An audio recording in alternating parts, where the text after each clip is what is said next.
Président, entre 2002 et 2011, le gouvernement fédéral a systématiquement refusé aux Canadiennes qui étaient en congé parental le droit de recevoir des prestations de maladie.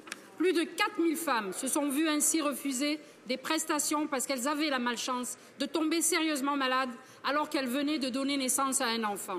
Le gouvernement conservateur a promis de réparer ce problème, mais sa solution a laissé tomber 3000 femmes comme Jennifer McCrae.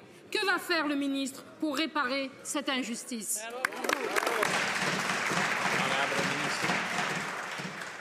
Monsieur le Président, évidemment, on ne peut pas discuter un cas en particulier, mais Monsieur le Président, nous avons énormément de sympathie pour les gens dans ces genres de circonstances. C'est la raison pour laquelle nous avons présenté un projet de loi en 2013 permettant les gens d'avoir une assistance de maladie, même lorsqu'ils ils reçoivent les bénéfices de l'assurance emploi parentale.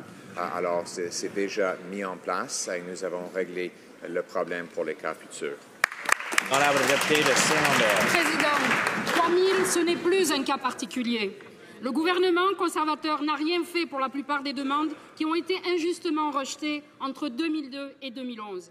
Ils ont fait des paiements de façon arbitraire et ils ont laissé des milliers d'autres femmes sans réparation. Pourtant, en 2011, suite à l'appel de Natalia Rougas, le juge arbitre reconnaissait qu'une femme pouvait présenter une demande de prestation de maladie pendant un congé parental.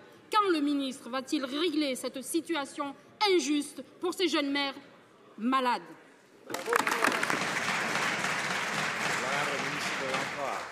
Mais, Monsieur le Président, c'est exactement ce que nous avons fait en 2013 en introduisant un projet de loi qui est maintenant en vigueur. Le projet de loi permet aux gens qui tombent malades lors de leur congé parental de recevoir l'aide de maladie aussi. Et ce changement était positif. C'était notre gouvernement qui l'a introduit. Et comme je viens de dire, c'est maintenant en vigueur pour les cas futurs.